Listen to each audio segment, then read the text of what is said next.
जनगण मन जब आप पढ़ते हैं तो जनगण मन में क्या दिखता है कि ये देश दिखता है और देश की जनता दिखती है। जब आप वंदे मातरम पढ़ते हैं तो वो तो एक भगवान और देवी के बारे में पूजा की बात है। उसमें आदरणीय मोदी जी मीडिया को इंतजार है कि मैं उसका विरोध करूं। कभी विरोध नहीं करूंगा। मैं वो चाहते हैं कि मैं विरोध करूं और उनको इलेक्शन में फायदा मिले। हम तो आज भी असेंबली में तो वंदे मातरम पढ़ाए जाते हैं, हम तो खड़े रहते हैं और बहुत सारे मुसलमान पढ़ते भी हैं। देखिए, वंदे मातरम हमारे देश की धरोहर है और एक हमारे देश के मैं समझता हूँ कि आज़ादी के आंदोलन की एक ऐसी पुकार है जिसकी गूंज आज भी सुनी जा सकती है। अब ये सरकार बार बार वंदे मातरम में पहले ही पास हो चुका था संसद में, अब ये फिर से थोड़ा संशोधन करके नया बिल लेके आ रही है। गलत है, ये सरकार के हठधर्मी है और ऐसे बिल को पास कराने का कोई मतलब नहीं बनता। The DMK is opposing the bill. We are against criminalizing anything against the Vande Mataram. The reason which was stated by the government is the 1950 in the Constitutional Assembly headed by Dr. Rajendra Prasad approved the full text of the Vande Mataram written by the Buckingham.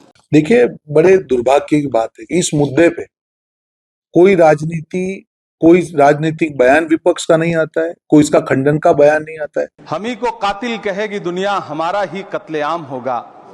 हम ही कुएं खोदते फिरेंगे, हम ही पे पानी हराम होगा। हम भी तो इसी देश के बेटे हैं, तो वक्फ की जमीनें भी तो इसी देश की जमीनें हैं। उनको पराया क्यों बोलते हैं आप? सभापति महोदय अशफाकुल्लाह खान जब फैजाबाद की जेल में फांसी के फंदे पर झूल रहे थे तो इसी देश की जमीन के लिए झूल रहे थे ना। दोस्तों, वंदे मातरम पर नया कानून, सम्मान या सियासत, आखिर विरोध क्यों हुआ? आज की इस रिपोर्ट में हम आपको यही समझाएंगे। नमस्कार दोस्तों, मेरा नाम हैदर अब्बास नकवी है और आप लोग मुझको इस वक्त दा स्वतंत्र पर देख रहे हैं। वंदे मातरम का अपमान अब अपराध होगा। संसद के दोनों सदनों से बिल पास हो चुका है। सरकार कह रही है ये देश की अस्मिता और आज़ादी के आंदोलन का सम्मान है, लेकिन विपक्ष का एक हिस्सा इसे अभिव्यक्ति की आज़ादी, धार्मिक स्वतंत्रता और संघीय ढांचे से जुड़ा सवाल बता रहा है। तो अब सवाल उठता है, आखिर ऐसा क्या है वंदे मातरम में कि आज़ादी की लड़ाई का ये गीत आज फिर राजनीतिक बहस के केंद्र में आ गया? क्या इसका विरोध देश का विरोध है या फिर विरोध केवल कानून के कुछ प्रावधानों का है? आज की इस रिपोर्ट में हम इतिहास, संविधान, संसद की बहस और वायरल भाषणों के आधार पर पूरा सच आपसे साझा करेंगे। दोस्तों, वंदे मातरम की शुरुआत कहाँ से हुई? वंदे मातरम की रचना 19वीं सदी में बंकिम चंद्र चट्टोपाध्याय ने अपने उपन्यास आनंद मंठ के लिए की थी। 1905 में बंग भंग आंदोलन में दौरान ये गीत अंग्रेजी शासन के खिलाफ संघर्ष का प्रतीक बन गया था। यहीं पर जो विपक्षी दल है वो आरएसएस और भाजपा से पूछ रहा है, क्या आप लोगों ने ये गीत गाकर अंग्रेज़ों के विरोध कोई प्रदर्शन किया था? जिसका जवाब आज तक आरएसएस नहीं दे पाई। अब ये सरकार बार बार वंदे मातरम में पहले ही पास हो चुका था संसद में, अब ये फिर से थोड़ा संशोधन करके नया बिल लेके आ रही है। ये बार बार आखिरकार बिल क्यों लाया जा रहा है?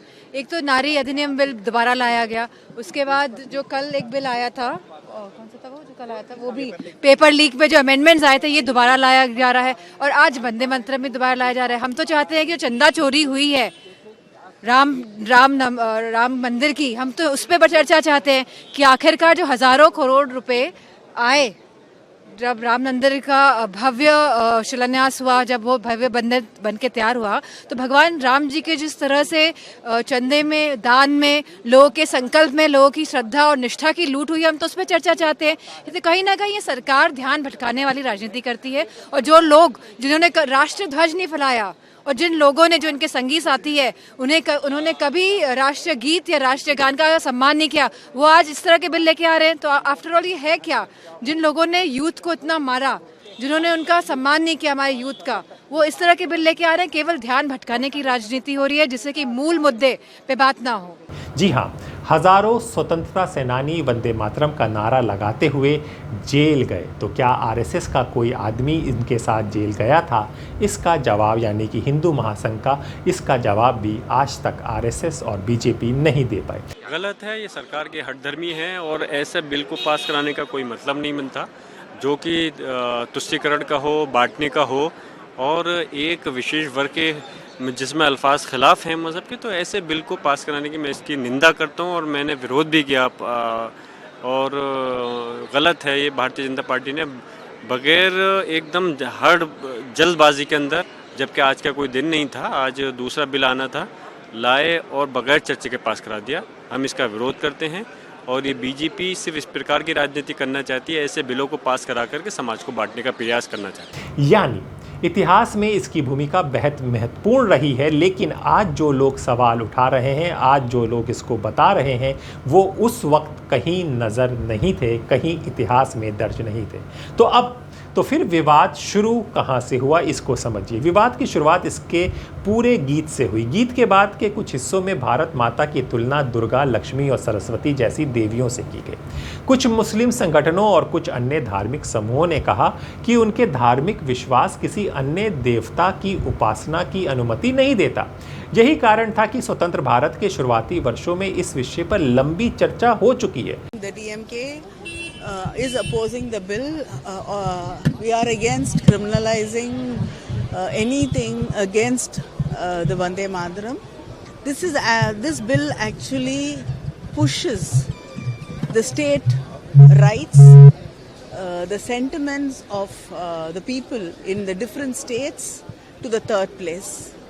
And this bill is also against the secularism of this country, because our founding fathers were very clear that only the first two stanzas, and even in the Constituent Assembly it was made very clear that only the first two stanzas should be sung.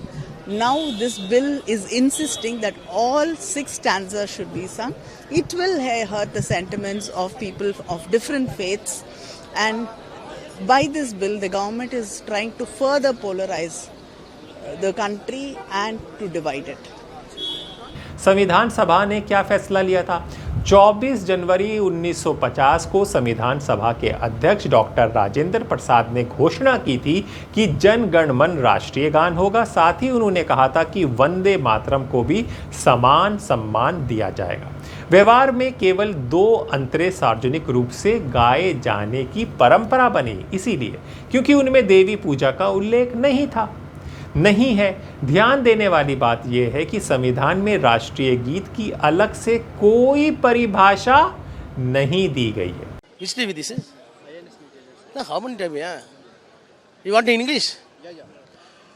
Today, government brought a bill for the Vande Mataram to give the status of national song. The reason which was stated by the government is, the 1950 in the Constitutional Assembly headed by Dr. Rajendra Prasad approved the full text of the Vande Mataram written by the Buckingham. That is not correct.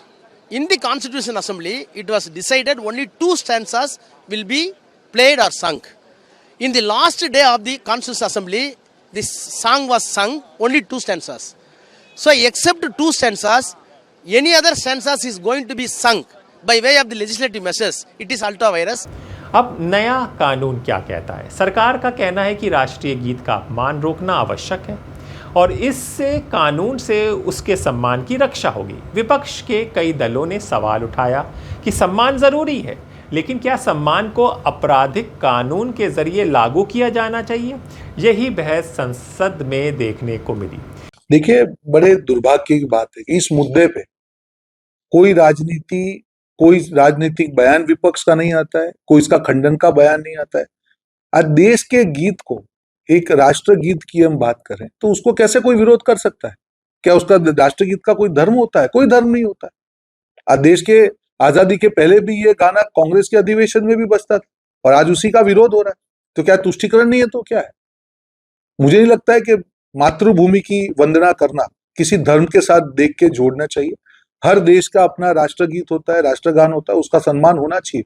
और मुझे लगता है कि देश विरोधी बयान है, इसकी कड़ी निंदा होनी चाहिए। जो पार्टियां हर मुद्दे पे राजनीति करते हैं उनको आगे आके इसका खंडन करना चाहिए, जिससे देश की जनता को भरोसा हो कि उनके लिए तुष्टीकरण से ज्यादा देश ज्यादा महत्व। किसने क्या कहा? कांग्रेस के दीपेंद्र सिंह हुड्डा ने कहा वंदे मातरम आज़ादी के आंदोलन की धरोहर है और उसका सम्मान होना चाहिए। देखिए, वंदे मातरम हमारे देश की धरोहर है और एक हमारे देश के मैं समझता हूँ कि आज़ादी के आंदोलन की एक ऐसी पुकार है जिसकी गूंज आज भी सुनी जा सकती है, उसको जितना सम्मान मिले वो अच्छा है।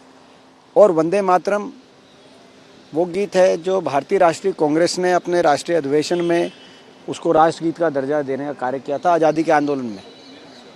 उसके बाद आज़ादी के मतवालों ने इस गीत को गाते गाते फांसी के फंदों को चूमने का कार्य किया। मेरे स्वर्गीय दादाजी स्वयं वंदे मातरम के गायन पे अंग्रेज़ों की काल कोठरियों में कई वर्ष जेल काट कर आए आज़ादी के आंदोलन में। लेकिन आज वो लोग जो उस समय आज़ादी के आंदोलन से दूर थे, ठीक है कि उनकी विचारधारा कुछ रही होगी, लेकिन आज वो वंदे मातरम की बात करके अगर उपदेश राजनीतिक दें और उस पर राजनीतिक रोटी सेकने का प्रयास करें तो ये गले नहीं उतरती बात।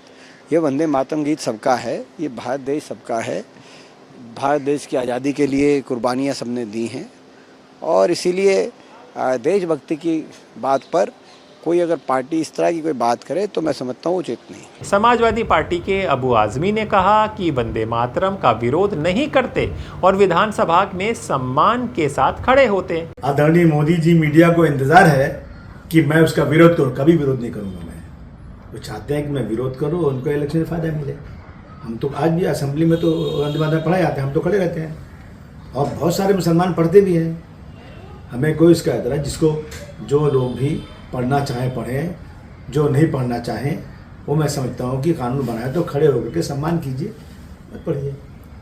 लेकिन ऐसा है कि जो लोग जो सच्चे अपने मज़हब पर चलने वाले लोग हैं, जो एक भगवान या एक अल्लाह को मानते हैं, जो एक अल्लाह के आगे ही सर झुकाते हैं, उन लोगों को ऐसा है कि उनका मज़हब, उनका रिलीजन कहता है कि अगर तुमने अल्लाह के अलावा किसी और की इबादत किया, किसी और के आगे सर झुकाया, तो तुम सच्चे धार्मिक इंसान नहीं हो।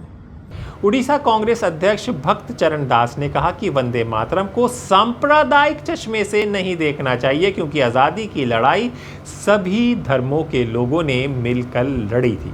देखिए, वंदे मातरम है।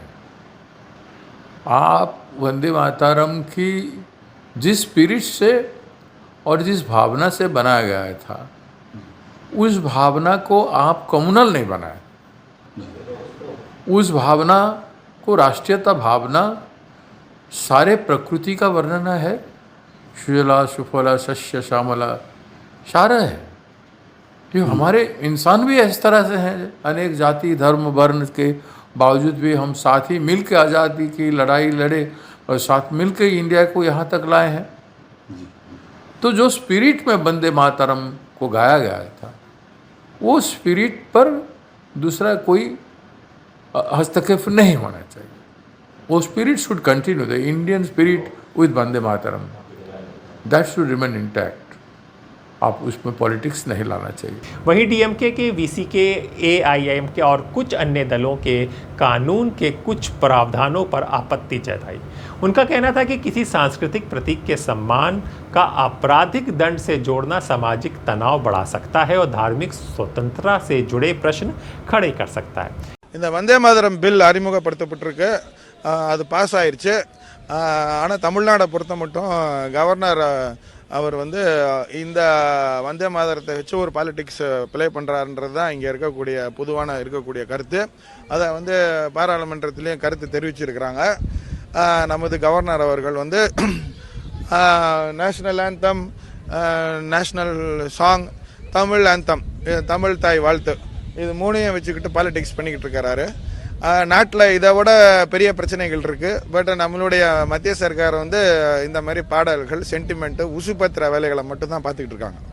அதனால் மக்களே, நம்ம வந்து பெரிய பிரச்சனைகள், வேலை வாய்ப்பின்மை, மத நல்லிணக்கத்தை பேணி பாதுகாக்கிறது, மாணவர்களுக்கு முக்கியமாக உருப்படியாக பரீட்சை நடத்த முடியல, நீட்டு தேர்வுகளில் என்னென்ன பிரச்சனைகள்லாம் நம்ம பார்த்துருக்கோம். இதை மூடி மழுப்பிட்டு இதே நேரத்தில் ராம் मंदिर इश्यूயும் மூடி மழுப்பிக்கிட்டு இருக்காங்க. அதையும் நம்ம கிண்டணும். இப்போ असदुद्दीन ओवैसी के तर्क एआईएम के सांसद असदुद्दीन ओवैसी ने संसद में कहा कि उनके अनुसार पूरे गीत में देवी देवताओं की वंदना है और इसे अनिवार्य करना संविधान के अनुच्छेद 25 से जुड़े धार्मिक अधिकारों पर सवाल खड़ा करता है। और ये संवैधानिक तौर पर राजनीतिक तर्क है जिससे सरकार और कई अन्य दल सहमत नहीं है। अब हम ये बोलना चाह रहे हैं कि जनगण मन जब आप पढ़ते हैं तो जनगण मन में क्या दिखता है कि ये देश दिखता है और देश की जनता दिखती है। जब आप वंदे मातरम पढ़ते हैं तो वो तो एक भगवान और देवी के बारे में पूजा की बात है उसमें।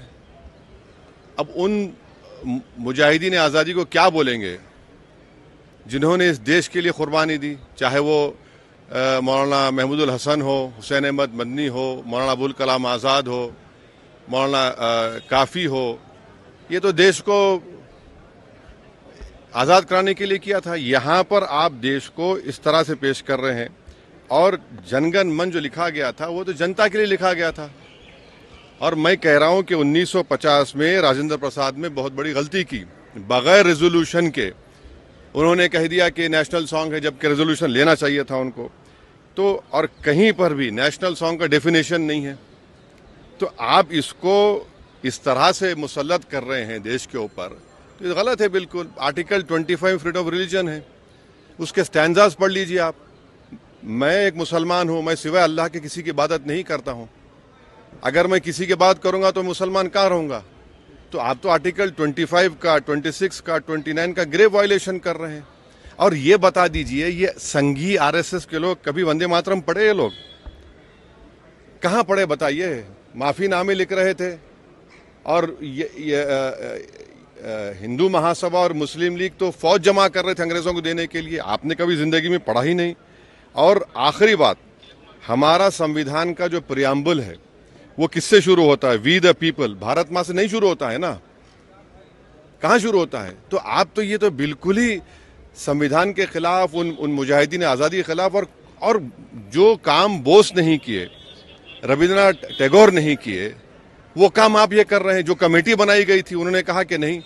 तो ये सब मकसद एक ही है कि इस देश को एक हिंदू थियोक्रेटिक कंट्री बनाया जाए। हम इसकी मजम्मत करते हैं, कंडेम करते हैं। और बीजू इमानुएल का जजमेंट आज भी रेलेवेंट है और कल भी रेलेवेंट रहेगा। इमरान प्रतापगढ़ी का भाषण भी क्यों वायरल हो रहा है, इसको सुनिए और समझिए। जी हाँ दोस्तों, बिल पर चर्चा के दौरान कांग्रेस सांसद इमरान पट्टी का भाषण सोशल मीडिया पर व्यापक रूप से साझा किया गया। उन्होंने कहा वंदे मातरम का सम्मान होना चाहिए, लेकिन इसे राजनीतिक ध्रुवीकरण का माध्यम नहीं बनाया जाना चाहिए। उन्होंने आज़ादी के आंदोलन में सभी धर्मों के योगदान का उल्लेख किया और राष्ट्रीय प्रतीकों दलगत राजनीति से ऊपर रखने की बात कही। यही वजह है उनका भाषण समर्थकों और आलोचकों दोनों के बीच में चर्चा का विषय बना। हम ही को कातिल कहेगी दुनिया, हमारा ही कत्लेआम होगा। हम ही कुएं खोदते फिरेंगे, हम ही पे पानी हराम होगा। सभापति महोदय, सन 1947 में दिल्ली की जामा मस्जिद की तारीखी सीढ़ियों पर खड़े होकर के भारत रत्न मौलाना अबुल कलाम आजाद साहब ने कहा था कि मुसलमानों कहां जा रहे हो, यह है तुम्हारा मुल्क, यहां तुम्हारे आबाओ अजदाद की कब्रें हैं। उस वक्त मौलाना आजाद की ये सदाएं सुन करके लोगों ने अपने सरों की गठरियां उतार करके रख दी थी। आज उसी दिल्ली में मौजूद देश की संसद में एक बिल आया है जो हमसे उसी जामा मस्जिद की सीढ़ियों के सबूत मांगेगा, जो उन्हीं सीढ़ियों के पास अपनी कब्र में सोए हुए मौलाना आजाद को फिर से कब्र से सदा देनी पड़ेगी कि ये जो कब्र है वो मेरी कब्र है, ये किसी सरकार की जागीर नहीं है। सभापति महोदय, मैं जहां खड़ा हूं इसी संसद भवन के सामने सड़क के उस पार अपनी कब्र में सोए हुए भारत के पूर्व राष्ट्रपति फखरुद्दीन अली अहमद की कब्र है। शायद अब उस कब्र से भी सदाएं आए कि ये कब्र मेरी कब्र है, ये सरकार की जागीर नहीं है। सभापति महोदय, मैं वक्फ कानूनों में किए जा रहे संविधान विरोधी बदलावों के खिलाफ बोलने के लिए खड़ा हुआ हूं। संविधान का आर्टिकल 14 हो, 29 हो, 30 हो, चीख चीख कर कहता है कि देश में सब बराबर के हकदार हैं। आर्टिकल 26 कहता है कि सबको अपने अपने मजहबी कामों के लिए मंदिर, मस्जिद, गिरजाघर, गुरुद्वारों का निर्माण करने का हक है और उसका रखरखाव का भी हक है। लेकिन डॉक्टर बाबा साहब अंबेडकर के संविधान को हर दिन कुचलने वाली यह सरकार देश के मुसलमानों से नफरत में इतनी अंधी हो गई है कि खुलेआम देश की संसद में देश सरकार के माइनॉरिटी मिनिस्टर साहब और होम मिनिस्टर साहब झूठ बोलते हैं और देश को गुमराह करते हैं, झूठ शब्द असत्य बोलते हैं। सरकार ने इस बिल का नाम उम्मीद रखा है। मंत्री जी कल से इसे देश के मुसलमानों के लिए नई उम्मीद बता रहे हैं। नहीं मंत्री जी, न तो यह बिल मुसलमानों के लिए नई उम्मीद है और न ही उम्मीद की नई किरण। सभापति महोदय, भाजपा ने पूरे देश में वक्फ के नाम पर कई सारे झूठ फैलाए हैं। आइए आज उनकी सच्चाई पर बात करते हैं। वक्फ ट्रिब्यूनल को ऐसे बताया जाता है जैसे वक्फ ट्रिब्यूनल कोई मजहबी खाप पंचायत हो। सभापति महोदय, जबकि सच्चाई यह है कि वक्फ ट्रिब्यूनल भी तो सरकारी न्यायिक विभाग है, जिसमें सरकार द्वारा नियुक्त जज होते हैं, जिसमें प्रशासनिक अधिकारी होते हैं, कहीं ऊपर से थोड़ी आ गए। सभापति महोदय, देश के गृह मंत्री जी ने इसी सदन में कहा कि वक्फ ट्रिब्यूनल के फैसले के खिलाफ कोई कोर्ट नहीं जा सकता, जबकि सच यह है कि वक्फ एक्ट 1995 की धारा 83(9) के तहत हाई कोर्ट वक्फ ट्रिब्यूनल के फैसले की न सिर्फ समीक्षा कर सकता है बल्कि उसे बदल भी सकता है। सच तो यह है कि वक्फ बोर्ड खुद अपनी जमीनों के लिए कई सारी कोर्ट में मुकदमे लड़ रहा है। सभापति महोदय, दिल्ली की जिन 123 संपत्तियों को लेकर कल माइनॉरिटी मिनिस्टर, होम मिनिस्टर साहब और अभी आदरणीय नेता सदन बात कर रहे थे, आइए उनकी सच्चाइयों पे भी बात करते हैं। 1911 में जब अंग्रेजी हुकूमत ने कोलकाता के बजाय दिल्ली को राजधानी बनाने का फैसला किया, तो रायसीना हिल्स के चारों तरफ जो मुसलमानों की ढेर सारी जमीनें थी उनको एक्वायर किया गया और लुटियन को इसकी तामीर की जिम्मेदारी सौंपी गई। सेंट्रल विस्टा की तरह लुटियन जोन का मेगा प्लान तैयार हुआ, लेकिन उस वक्त के मुसलमानों ने उस वक्त की अंग्रेजी हुकूमत से अपनी इबादत गाहों को बचाने के लिए लड़ाई लड़ी। मामला ब्रिटिश गवर्नमेंट तक पहुंचा। तब यह तय हुआ कि वो जो धार्मिक स्थल हैं उन्हें जस का तस रहने दिया जाएगा। इंडिया गेट के बगल वाली मस्जिद हो, जाप्तागंज, सुनहरी बाग मस्जिद हो, पार्लियामेंट रोड वाली मस्जिद हो, ऐसी 123 संपत्तियों के मैनेजमेंट के लिए 1913 में मुसलमान वक्फ वैलिडेशन एक्ट बना और उसके बाद एक नया शहर बसाया गया जिसे लुटियंस जोन का नाम दिया गया। फिर 1943-45 के बीच एक और समझौता हुआ आजादी से पहले, उसके तहत काफी सारी वक्फ जायदादों को सुन्नी मजलिस औकाफ बनाकर उसके अंडर किया गया ताकि उसकी देखरेख की जा सके। गृह मंत्री जी 2 दिन से सदन में जो बात कह रहे हैं वो दरअसल 123 संपत्तियां उसी सुन्नी मजलिस औकाफ के तहत आती है। सभापति महोदय, आजाद भारत आजाद हुआ। आजादी के बाद भारत में 1954 में वक्फ एक्ट लागू हुआ, जिसकी धारा 9 के तहत 1964 में केंद्रीय वक्फ काउंसिल का गठन हुआ।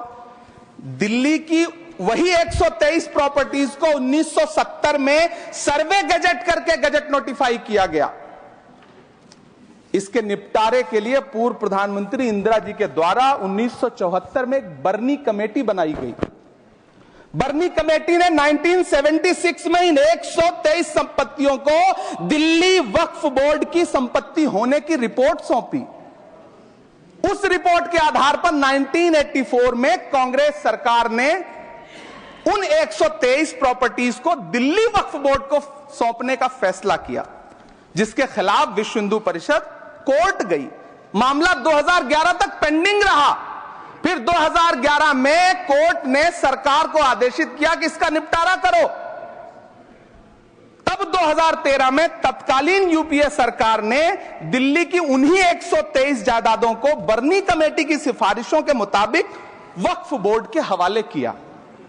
यही वो प्रॉपर्टीज हैं जिनके नाम से गृहमंत्री जी कल से कांग्रेस को कोस रहे हैं। फिर आई 2014 में भाजपा की सरकार, जो तब से इन जमीनों को हड़पने की साजिश कर रही है। जिस बिल को मुसलमानों के हुकूक की हिफाजत करने वाला बिल बताया जा रहा है, उसी को पेश करने के लिए और उस पर बात करने के लिए लोकसभा में भाजपा सरकार के पास एक भी मुस्लिम सांसद नहीं है। जिस वक्त मैं लोकसभा कह रहा हूं, सुना करिए। जिस वक्फ बिल को मुस्लिम महिलाओं को हक दिलाने वाला बताया जा रहा है, उसे संसद में पेश करने वाली पार्टी के पास न तो राज्यसभा में, न लोकसभा में, न देश की किसी विधानसभा में एक भी मुस्लिम महिला सदस्य नहीं। कल किरण रिजिजू जी कह रहे थे कि रेलवे की जमीनें देश की जमीनें हैं, डिफेंस की जमीनें देश की जमीनें हैं। हां मंत्री जी हैं, बिल्कुल हैं। ये जो वक्फ की जमीनें हैं, ये हमारे पुरखों ने धार्मिक कामों के लिए डोनेट किया है, तो हम भी तो इसी देश के नागरिक हैं, हम भी तो इसी देश के बेटे हैं, तो वक्फ की जमीनें भी तो इसी देश की जमीनें हैं। उनको पराया क्यों बोलते हैं आप? सभापति महोदय, अशफाकुल्लाह खान जब फैजाबाद की जेल में फांसी के फंदे पर झूल रहे थे, तो इसी देश की जमीन के लिए झूल रहे थे ना। सभापति महोदय, अंडमान की जेल में काला पानी की सजा काटकर अपनी जान देने वाले मौलाना फजले हक खैराबादी हो या शेर खान अफरीदी हो, वो भी तो इसी जमीन के लिए अपनी जान दे रहे थे ना। सभापति महोदय, पाकिस्तान के खिलाफ लड़ते हुए अपनी जान देने वाले महावीर चक्र विजेता ब्रिगेडियर उस्मान हो या पाकिस्तान के पैटर्न टैंक उड़ाने वाला परमवीर चक्र विजेता वीर अब्दुल हमीद हो, वो भी तो इसी जमीन के लिए अपनी जान दे रहा था ना। और मंत्री जी, मैं इस सदन में अलल ऐलान ये कहता हूं कि जब भी इस देश की जमीन को लहू की जरूरत होगी, आपसे 2 कदम आगे इमरान खड़ा मिलेगा, ये मैं आपसे यकीन दिलाते हुए कह रहा हूं। सभापति महोदय, मैं सरकार से कहना चाहता हूं, हमसे हमारी इबादत गाहें तो मत छीनिए ना, हमारे घरों पे बुलडोजर तो मत चलाइए ना, हमारी कब्रों में तो हमें सुकून से सोने दीजिए ना। सभापति महोदय, माइनॉरिटी मिनिस्ट्री का बजट कट करके, मुस्लिम बच्चों की स्कॉलरशिप बंद करके अब सरकार कह रही है कि हम वक्फ की आमदनी से गरीब मुसलमानों का भला करेंगे। गुजरात की बेटी बिल्किस के बलात्कारियों की रिहाई के बाद उन्हें माला पहनाने वाली लोगों के नेता ये कह रहे हैं कि यह बिल मुस्लिम महिलाओं को उनका हक दिलाएगा। धन्यवाद मोदी जी, क्या बढ़िया सौगातें मोदी दे रहे हैं आप। पहले हमें गुजराते मोदी दिया, आप सौगाते मोदी दे रहे हैं। लेकिन यह सरकार इतना याद रखे कि इसी ठसक के साथ देश की संसद में सीए का कानून भी लाया गया था और कहा गया था बड़े बड़े भाषण देकर के कि पड़ोसी देशों से हिंदू भाइयों को ला करके यहां नागरिकता दी जाएगी। लेकिन मैं आपके संज्ञान में लाता हूं सर कि पिछले इतने दिनों में इनसे नागरिकता लेने के लिए 2000 व्यक्ति भी नहीं आए, जबकि इसके उलट इन्हीं की सरकार में पिछले 10 साल में 15 लाख से ज्यादा भारतीयों ने भारत की नागरिकता छोड़ करके दूसरे देश में जाकर के बस गए। यह हुआ उस कानून का अंजाम। सभापति महोदय, इसी तरह की जिद के साथ किसानों के खिलाफ भी कानून लाए गए थे। जिस तरह आज वक्फ के फायदे गिनाए जा रहे हैं, उसी तरह से किसानों को भी कृषि कानूनों के फायदे गिनाए गए थे। लेकिन अंजाम क्या हुआ? 700 किसानों की शहादत लेने के बाद सरकार को अन्नदाता किसानों के सामने घुटने टेकने पड़े और कृषि कानून वापस लेने पड़े। जिल्ले इलाही, जमहूरियत जो है वो नफरत और ठसक से नहीं चलती है, अकड़ से नहीं चलती है, उसमें सबकी हिस्सेदारी जरूरी है। कल देश के माइनॉरिटी मिनिस्टर ने लोकसभा में खड़े होकर एक शेर सुनाया था कि मुझसे कोई बदगुमान न हो, तो मैं उन्हें एक शेर सुनाना चाहता हूं कि मैं आज जद पे हूं तो इतना खुशगुमान न हो, मैं आज जद पे हूं तो इतना खुशगुमान न हो, चराग सबके बुझेंगे हवा किसी की नहीं। नीतीश कुमार जी हो, चंद्रबाबू नायडू जी हो, चिराग पासवान जी हो, जयंत चौधरी जी हो, देवे गौड़ा जी हो, जीतन राम मांझी जी हो, सबको समझना पड़ेगा कि जब जंगल में आग लगती है तो न वो बरगद बचते हैं जो हवा को आंधी में तब्दील करते हैं, न वो बांस बचते हैं जो आपसी रगड़ से चिंगारी पैदा करते हैं।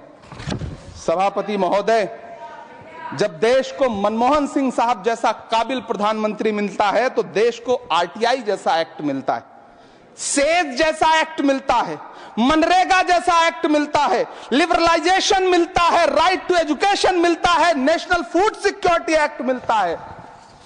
लेकिन जब देश को सौगातें मोदी मिलती है तो क्या मिलता है? सीए मिलता है, फॉर्म्स लॉ मिलता है, आर्टिकल 370 मिलता है, इलेक्टोरल बॉन्ड जैसा एक्ट मिलता है और वक्फ अमेंडमेंट एक्ट जैसे बिल देश को मिलते हैं। मुझे तो अपने हमवतन भाइयों से पूछना है कि आपको अपने बच्चों की तरक्की, खुशहाली और नौकरी की दरकार है या फिर मुसलमानों की दान की गई जमीनों को लूटकर धन्ना सेठों को देने की साजिश करने वाले कानून की? सभापति महोदय, यह सरकार रात के 3 बजे तक पूरे देश को जगा करके संसद में अपने ही नागरिकों को नीचा दिखाने के लिए वक्फ बिल ला रही थी, तो उधर रात के 1:30 बजे अमेरिका हम पर 26% टैरिफ लगा रहा था। सरकार की प्राथमिकताएं देश को पता। सभापति महोदय, मैं बहुत भावुक हूं आज, और मुझे अच्छा लगा कि आदरणीय नेता सदन जगत प्रकाश नड्डा जी ने बहुत अच्छी बातें भी की, मन से बातें की। क्योंकि उनके नाम में प्रकाश जुड़ा है तो मैं उनमें हमेशा एक रोशनी की किरण देखता हूं। मैं उनके सामने बहुत अदब से यह बात कहना चाहता हूं कि चिरागों के सफर में दबदबा हो आंधियों का, तो फिर अंजाम जुल्मत के सिवा कुछ भी नहीं होगा। यह दुनिया नफरतों के आखिरी स्टेज पर है, इलाज इसका मोहब्बत के सिवा कुछ भी नहीं होगा। मैं भावुक हूं, मेरी पलकें गीली हैं। अगर देश की एक बहुत बड़ी आबादी को लगता है कि आप उसका भला करने के लिए नहीं बल्कि उनकी इबादतगाहों, उनकी कब्रिस्तानों, उनकी खानकाहों को बर्बाद करने का बिल ला रहे हैं, तो फिर आप अगर समझाने में नाकामयाब रहे हैं तो यह आपकी नाकामयाबी है। पहले समझाइए, उसके बाद कोई बिल लेकर के आइए, तब शायद हम आपका इतनी पुरजोर तरीके से विरोध ना करें। लेकिन सभापति महोदय, मैं अंत में सिर्फ इतना कहना चाहता हूं कि इस बिल में जो भी पॉइंट्स दिए गए हैं, बॉम्सी पोर्टल देख लीजिए, सरकार का झूठ आपको पकड़ में आ जाएगा। हम डरे नहीं हैं, हम सिर्फ सरकार से अपील कर रहे हैं कि हमें अपना समझिए।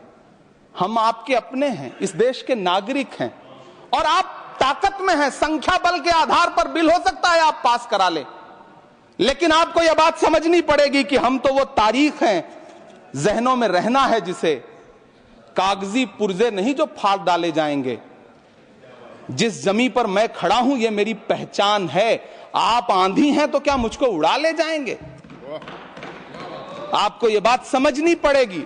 आपको अगर इतना विपक्ष की तरफ से पहले जेपीसी में इतने सारे पॉइंट्स आए और उसके बाद कल से लोकसभा में और राज्यसभा में सुझाव आप सुनने को तैयार नहीं है, लोगों की शंका को दूर करने के बारे में आप बिल्कुल सोच नहीं रहे, बस आप कह रहे हैं यह बिल उम्मीद की नई किरण है। नहीं साहब, इसे भले किरण जी लेके आए हैं, लेकिन ये उम्मीद की नहीं बल्कि नाउम्मीदी की किरण है। और इस देश की एक बहुत बड़ी आबादी इस बात से खदशे में है, शक में है कि आप सीधे उनकी जमीनों को लूट करके धन्ना सेठों को बेचना चाहते हैं। मेरी अब भी आपसे अपील है कि इस बिल को वापस लीजिए। यह बिल कहीं से आपके अपने नागरिकों के लिए अच्छा नहीं है। यह बिल सिर्फ इस देश के मुसलमानों को नीचा दिखाने का और अपने एक ऐसे मतदाता वर्ग को खुश करने का बिल है जिनको इस बिल के पास हो जाने से कुछ मिलेगा भी नहीं, लेकिन आप एक नैरेटिव देना चाहते हैं, एक मैसेज देना चाहते हैं।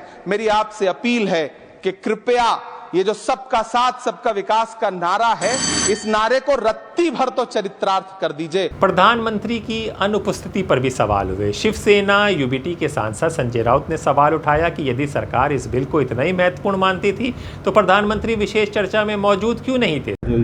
वंदे मातरम का चर्चा चल रहा था पार्लियामेंट में, 2 दिन का आपने स्पेशल सेशन लिया वंदे मातरम पर, लेकिन वंदे मातरम का जो बिल आया है राष्ट्रगान का, आप सदन के अंदर बैठे थे, उधर बाहर आप अंदर तक नहीं आ गए। ये अपमान है सर। ये अपमान पे आप क्या कहना चाहोगे? आखिर मुकदमा चलना चाहिए राष्ट्रद्रोह का। सरकार की ओर से इस आलोचना पर अलग अलग नेताओं ने जवाब दिए, लेकिन ये मुद्दा भी राजनीतिक बहस का हिस्सा बना। क्या हर विरोध देश विरोध है? इसको समझना सबसे बड़ा सवाल है और इसे समझना बहुत ज़रूरी है। लोकतंत्र में किसी कानून का विरोध करना और देश या राष्ट्रीय प्रतीक का विरोध करना एक ही बात नहीं होती। देखिए, राज्यसभा के अंदर तो उनके पास मेजोरिटी है, भाई जो चाहे कर सकते हैं, वहाँ पे बिल पास कर दिया। लोकसभा में जब बिल आएगा तब देखेंगे, उसके ऊपर जब चर्चा होगी उसके बाद में आपसे बात करेंगे क्या बोलना क्या नहीं बोलना। लेकिन क्या आप गाएंगे वंदे मातरम अगर बोलेंगे? जिससे सरकार ने मैंडेटरी कर दिया, एक तरफ से राज्यसभा में सजा का प्रावधान भी दे दिया सरकार ने, कहा है। देखिए साहब, मैंने पहले भी कहा था, फिर रिपीट कर रहा हूँ कि वंदे मातरम का हम आदर करते हैं, सम्मान करते हैं, लेकिन वंदे मातरम में कुछ ऐसी पंक्तियां हैं जो एक मुसलमान नहीं पढ़ सकता, वो शिर्क हो जाता है। मुसलमान का मानना है कि वंदन सिर्फ अल्लाह सुब्हानहू तआला की करते हैं और उसके साथ किसी और को जोड़ना शिर्क की कैटेगरी में चले जाता है। और मुझे संविधान का article 25 to 28 freedom to practise religion की इजाजत देता है, तो आप कौन होते जबरन बोलने वाला? इनकी क्या हो गई? ये भाजपा और आरएस की दादागिरी हो गई। अब ये नहीं बोले तो आप एंटी नेशनल, आप पेट्रियोटिक नहीं रहते। अरे भाई साहब, हमारे पेट्रियोटिज्म का और नेशनलिज्म का सर्टिफिकेट देने वाले आप होते कौन हो? मुझे बताओ ना, जंग आजादी में कितने आरएसएस के लोगों ने वंदे मातरम पढ़ा है पूरा? अरे आज भी विदाउट टेलीप्रोम्प्टर के उनको बोलो पढ़ के दिखा दे, मान जाऊंगा मैं, मगर दे दादागिरी, ये बोलना ही पड़ेगा। सुप्रीम कोर्ट ने अभी आपको दिखाता हूं, मार्च 2026 अभी रिसेंटली यही MHA ने डाला था पिटीशन याचिका के, सुप्रीम कोर्ट ने कहा आर्टिकल 51A का हवाला दिया है, जो हमारा नेशनल एंथम है, जो हमारा नेशनल फ्लैग है, वो फंडामेंटल ड्यूटीज है, उसका तो हम तन मन धन से ये करते हैं ना। जब हमारा राष्ट्रगान पढ़ा जाता है, प्राउड फील करते हैं, हर जगह हम खड़े रह के पढ़ते हैं, जनगण मन अधिनायक जय है पूरा, और हम अपने आप को प्राउड भारतीय मुसलमान महसूस करते हैं। तिरंगा हमारी आन बान शान हमारे दिल में जमा है, हमारे दिल में बसा है। ये तिरंगा, इसका आरएसएस वालों ने 52 साल तक अपमान किया। तिरंगा इनकलाब शुगन था, इन्होंने 52 साल तक तिरंगे को अपने हेडक्वार्टर के नागपुर के ऊपर नहीं लहराया, और आज ये हमको नेशनलिज्म पेट्रियोटिज्म का पार्ट पढ़ाएंगे। आने तो जब बिल आएगा, आप इसको मैंडेटरी नहीं कर सकते, किसी को आप जबरन फोर्स नहीं कर सकते कि तुमको ये बोलना ही पड़ेगा। चलो आप जबरन कर दिए 3 साल, कोई ईमान से तो खारिज नहीं होने वाले काम करेंगे ना। हमको बोलेगा ये नहीं, चलो नहीं पढ़ा वारिस पठान, मेरे को फांसी दे देंगे, मेरे को सूली पे चढ़ा देंगे, क्या करेंगे आप मेरा? भाई स्वतंत्रता है हमारे देश में, डेमोक्रेसी है, संविधान को पालन करने वाले हम लोग हैं। आप डिक्टेटरशिप नहीं चला सकते इस देश के। क्या सरकार जबरदस्ती थोपने को कह सकते, जबान पे डालने? अरे सरकार कर रही है ना, सरकार तो संविधान का कत्ल कर रही है, संविधान को नहीं मान रही है, सुप्रीम कोर्ट को नहीं मान रही है, डेमोक्रेसी को नहीं मान रही है। सजा का प्रावधान भी है सर इसमें, सजा कैसा सजा दे सकते हो आप? कल को तो सरकार बोलेगी कि अगर ये नहीं बोला तो जेल में डाल देंगे, नमाज पढ़ा जेल में डाल देंगे, मस्जिद में गया जेल में डाल देंगे, तो क्या हर चीज मानेंगे क्या? तो फिर डेमोक्रेसी का मतलब क्या है? कई विपक्षी नेताओं ने स्पष्ट कहा वंदे मातरम का सम्मान करते हैं, लेकिन कानून के स्वरूप या उसके कुछ प्रावधानों से असहमत है। दूसरी ओर सरकार का कहना है राष्ट्रीय प्रतीकों के सम्मान पर कोई समझौता नहीं हो सकता। बंगाल की धरती को हमें काबा की धरती नहीं बनने देना है। बंगाल की धरती तो काली की धरती रहेगी, मां काली की धरती, मां दुर्गा की धरती रहेगी, वंदे मातरम की धरती रहेगी, और हर हर महादेव का गूंज इस धरा से लगातार चलना चाहिए। और यही आह्वान करने के लिए आज मैं आपके पास आया हूं। भारतीय जनता पार्टी ने श्री नरेश राय को अपना प्रत्याशी बनाकर के आपके बीच उतारा है। आप नरेश राय को अपना आशीर्वाद देंगे? सभी लोग, जहां तक मेरी आवाज जा रही है, ऑन रोड पे जो लोग रोड के ऊपर हैं, सड़क के ऊपर हैं, भीड़ कम पड़ गया है, और इसलिए मैं आपसे कहना चाहूंगा नरेश राय को विजयी बनाइए। बीजेपी की डबल इंजन सरकार लेके आइए। ये टीएमसी के गुंडे और उनके सिपा सालार जो धमकी दे रहे हैं ना, 4 मई के बाद ये लोग आपके सामने नाक रगड़ते हुए भीख मांगेंगे, घुटने टेकते करके। आप चिंता मत करिए, भय मुक्त वातावरण में कमल निशान पर वोट दिलवाइए बीजेपी को। सुरक्षा की गारंटी बीजेपी आपको देगी। यानी असली बहस वंदे मातरम पर कम और उसे लागू करने के तरीके पर अधिक है। वंदे मातरम भारत की स्वतंत्रता आंदोलन का एक ऐतिहासिक भावनात्मक प्रतीक है, लेकिन जब इतिहास, धर्म, संविधान और राजनीतिक एक साथ आ जाते हैं तो बहस केवल गीत की नहीं रह जाती, बल्कि अधिकारों, भावनाओं और कानून की भी हो जाती है। लोकतंत्र की ताकत यही है कि राष्ट्रीय प्रतीकों का सम्मान भी बना रहे और संवैधानिक अधिकारों पर खुली बहस भी जारी रहे। आपकी क्या राय है? क्या राष्ट्रीय प्रतीकों के सम्मान सम्मान के लिए आपराधिक कानूनी ज़रूरी है या सम्मान समाज की सहमति और संवेदनशीलता से आना चाहिए? अपनी राय कमेंट बॉक्स में दे सकते हैं और अपने दोस्त हैदर अब्बास नकवी को इजाज़त दें। फिर होगी मुलाकात। दा स्वतंत्र।